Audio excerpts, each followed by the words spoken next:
QN న్యూస్కు స్వాగతం. జనవరి 25 జాతీయ ఓటర్స్ దినోత్సవం సందర్భంగా ఆర్మూర్ పట్టణంలోని బాలికల జూనియర్ కళాశాలలో ఇన్ఛార్జ్ ప్రిన్సిపల్ దేవారం ఆధ్వర్యంలో విద్యార్థినులచే ప్రతిజ్ఞ చేయించి ఓటు యొక్క ప్రాముఖ్యతను వివరించారు. ఈ కార్యక్రమంలో పీడీ గంగాధర్, అధ్యాపకులు వెంకటేష్, అబ్దుల్లా, స్వాతి, సీనియర్ అసిస్టెంట్ మురళి పాల్గొన్నారు.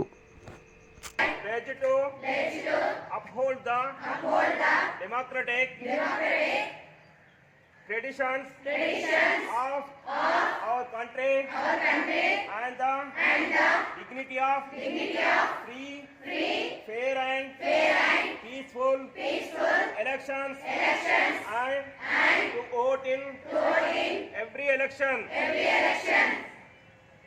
fearlessly and without being influenced by considerations of religion, race, caste, community, language, or any inducement.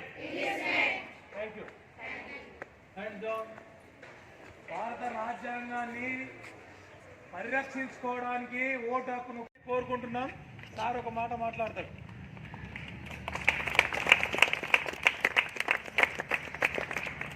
ఈ ఓటు హక్కు అనేటటువంటిది ఏ విధంగా మనకు వచ్చింది అనేటటువంటి విషయాన్ని మీరందరూ కూడా గుర్తుంచుకోవాల్సినటువంటి అవసరం ఉంది.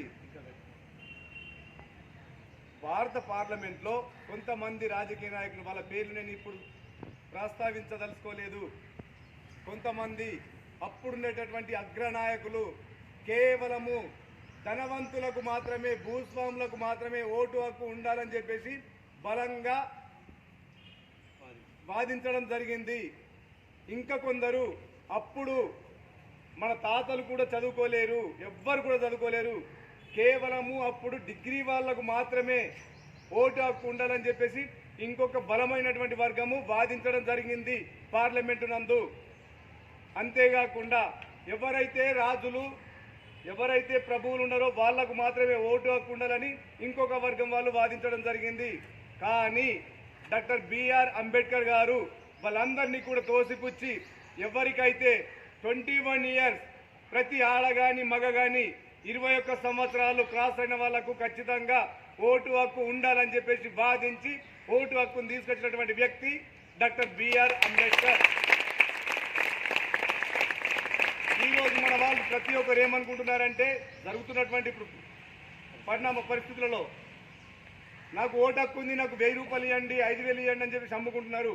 మదన్ మోహన్ మాలవ్య అని చెప్పేసి ఆ కాలంలోనే మదన్ మోహన్ మాలవ్య అంబేద్కర్ మీద ఇట్లా భుజం మీద చేతేసి ఏమో పిచ్చోళ్ళకి బిచ్చాల కోటకు కల్పిస్తున్నావు, వాళ్ళు అంటూ మేము గొనిస్తామే అన్నారు. సేమ్ పరిస్థితి అదే విధంగా జరుగుతుంది. కానీ డాక్టర్ బిఆర్ అంబేద్కర్ గారు ఏమన్నారంటే, ఇప్పుడు కాకుండా ఇంకొక 100 సంవత్సరాలకైనా కానీ అదే ఓటర్లు మీ అందరినీ కూడా తన్ని తరిమేస్తారని చెప్పేసి ఎదురు సమాధానం ఇవ్వడం జరిగింది. అందుకే మీరు మీ తల్లిదండ్రులకు, మీ చుట్టుప్రక్కల ఉన్న వాళ్ళందరికీ కూడా చెప్పండి, ఎవరు కూడా ఓటును అమ్ముకోవద్దు. ఇది మంచి పరిణామం కాదు. ఈ అవకాశం ఇచ్చినందుకు మీ అందరికీ ధన్యవాదాలు. ఎప్పటికప్పుడు వార్తలను వీక్షించేందుకు Q9 న్యూస్ ని సబ్స్క్రైబ్ చేసుకోండి, లైక్ చేయండి, షేర్ చేయండి. విలువైన సమాచారాన్ని ముందుగా మీరే తెలుసుకునేందుకు బెల్ బటన్ ని క్లిక్ చేయండి.